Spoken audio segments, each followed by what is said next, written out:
Vous connaissez les batteries pour vos téléphones portables, vous connaissez maintenant les batteries pour véhicules, mais est-ce que vous connaissez les batteries pour le solaire photovoltaïque? Je suis Damien Lapalus, spécialiste en énergie renouvelable et énergie solaire depuis plus de 15 ans. Je vous invite à rejoindre ma chaîne YouTube pour tout savoir sur les énergies renouvelables et notamment l'énergie solaire. Aujourd'hui, nous allons parler des batteries de stockage.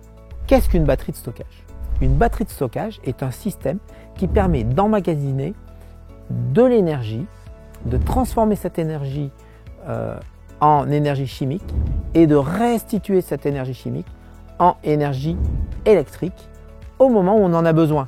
Ainsi, l'énergie solaire produite en journée très ensoleillée comme aujourd'hui par exemple va être beaucoup plus importante que les besoins de la maison en journée et donc le soir, la nuit, vous allez pouvoir utiliser cette énergie emmagasinée chimiquement dans ces batteries pour les restituer électriquement et répondre aux besoins nocturnes. Ces batteries de stockage vont vous aider à optimiser l'autoconsommation de votre production solaire. Il faut savoir que les batteries solaires sont différentes des batteries de téléphone ou de véhicules. Elles se déchargent beaucoup plus lentement et elles ont une durée de vie aujourd'hui de plus de 10 000 cycles, à savoir que normalement on a entre 1 et 1,5 cycles par jour. Donc vous voyez, on est sur des systèmes de plus en plus fiables, on est sur des technologies de lithium avec des garanties beaucoup plus longues qu'avec des batteries gel par exemple, comme il y a quelques années où on était sur des durées de garantie de 2 ans la batterie. Aujourd'hui, on est sur des durées de garantie beaucoup plus longues avec des engagements des fabricants sur la fiabilité de leurs produits. Quel type de produit choisir? Vous avez différents types de batteries en lithium qui aujourd'hui sont sur le marché.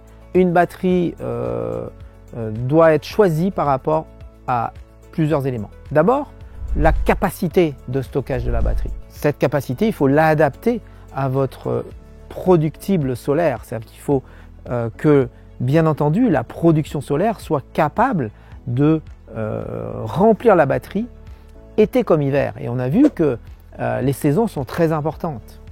Et donc, pour cela, il faut surdimensionner le besoin normal de votre maison en production solaire pour pouvoir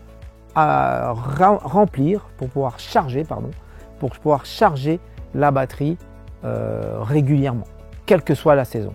Ensuite, il faut absolument choisir son type de technologie. Je vous conseille aujourd'hui, avec tout ce que je vous ai dit jusqu'à présent, de choisir la technologie lithium-ion. Cette technologie est beaucoup plus fiable, beaucoup plus précise, beaucoup plus, on va dire, pratique. Et surtout, elle est aujourd'hui sur des coûts et sur des prix qui sont totalement accessibles. Donc, on a vu que une fois qu'on a dimensionné ces batteries, on peut dimensionner à 2,5 kg, 5 kg, 10 kg, 15 kg, suivant le fabricant et suivant le type de batterie. Une fois qu'elle est bien dimensionnée, il faut regarder sa capacité de charge et sa capacité de décharge. On a des batteries, par exemple la batterie Enphase, qui a une capacité de charge et de décharge de 800 watts, ce qui est très faible. C'est une batterie vraiment faite pour rediffuser de l'énergie et pour couvrir notamment les besoins de lumière, les besoins d'éclairage, la nuit notamment. On a des batteries effectivement qui ont une capacité de charge et de décharge plus ou moins importante. Il faut faire son choix en fonction de comment on veut utiliser sa batterie de stockage. Et pour ça, vous devez être conseillé par un professionnel.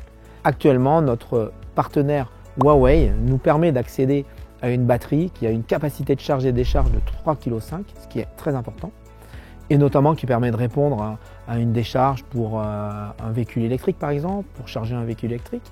Mais on a également des batteries qui sont beaucoup moins importantes en capacité de décharge, comme la batterie Enphase, qui est beaucoup plus adaptée à alimenter le soir, l'éclairage, la télévision. Mais dès qu'on va mettre un électroménager, tout ça, ça ne va pas être possible d'utiliser en totalité l'énergie qui est stockée dans cette batterie. Donc retenez bien, pour choisir sa bonne batterie, il faut regarder la capacité de stockage et de la capacité de charge et de décharge. Dernier point qui est très important aujourd'hui par rapport à tout ce qu'on entend sur les batteries, c'est polluant, etc., etc.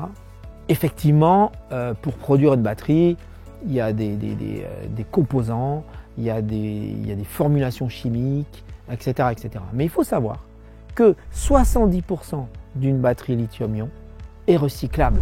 Donc, en conclusion, une batterie de stockage va vous aider à améliorer votre taux d'autoconsommation de l'énergie produite. Une batterie de stockage va vous permettre d'utiliser l'énergie qui est en surplus la journée pour l'utiliser la nuit. Donc, la batterie de stockage est vraiment magique et nous permet d'aller vers une certaine autonomie énergétique. Pas une autonomie énergétique à 100%. Vous le savez, si vous suivez mes vidéos, vous savez qu'on n'est pas là pour prôner l'autonomie énergétique à 100%. Mais par contre, ça vous permet vraiment d'améliorer votre taux d'autoconsommation.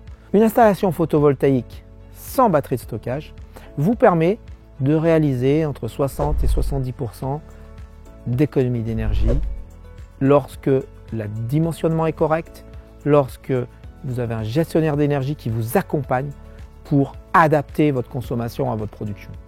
La batterie de stockage va améliorer ce taux parce qu'elle va faciliter justement la mise en adéquation des besoins avec les ressources produites par vos panneaux solaires. Donc la batterie de stockage, retenez que c'est facilitateur pour améliorer le taux d'autoconsommation, pour améliorer les économies d'énergie. Après, la batterie de stockage, c'est un coût supplémentaire à votre installation photovoltaïque. On peut estimer que le surcoût apporté par les batteries, aujourd'hui, rallonge de 2 à 3 ans seulement le retour sur investissement de votre installation. Grâce justement à l'optimisation de la mise en adéquation entre votre énergie produite et votre énergie consommée. Mon premier conseil, c'est d'expérimenter l'énergie solaire pendant une année. Et lorsque vous avez la vision été comme hiver de votre production solaire et de votre consommation, et bien à ce moment-là, c'est de voir l'opportunité de mettre des batteries. Et vous verrez, une fois que vous faites ça, vous verrez que probablement il faudra rajouter quelques panneaux solaires en même temps. Mais ça, c'est pas grave, c'est très facile. Et surtout, il y a des systèmes de batteries qui aujourd'hui sont totalement adaptables à tout votre système sans générer des grosses modifications de l'installation existante. Donc ça, c'est vraiment un plus que certaines entreprises, comme notre partenaire Huawei par exemple, a mis en place dans ses dernières innovations, c'est de pouvoir s'adapter aux installations existantes. Et donc, vous pouvez rajouter des systèmes de stockage de batteries solaires photovoltaïques à vos installations existantes sans qu'il y ait de grosses modifications qui soient trop onéreuses. Voilà, je pense que vous avez quelques éléments supplémentaires à votre connaissance pour connaître à quoi servent les batteries de stockage, comment elles fonctionnent, quels sont les points qu'il faut pour choisir sa bonne batterie. Surtout, entourez-vous d'un installateur professionnel, entourez-vous d'un installateur qui a des références en la matière. Donc la batterie de stockage est un savoir-faire qui est totalement différent d'une installation photovoltaïque. Donc, je vous invite à nous rejoindre sur notre chaîne YouTube si vous n'êtes pas déjà abonné. Je vous dis à très bientôt pour d'autres sujets et merci pour votre attention.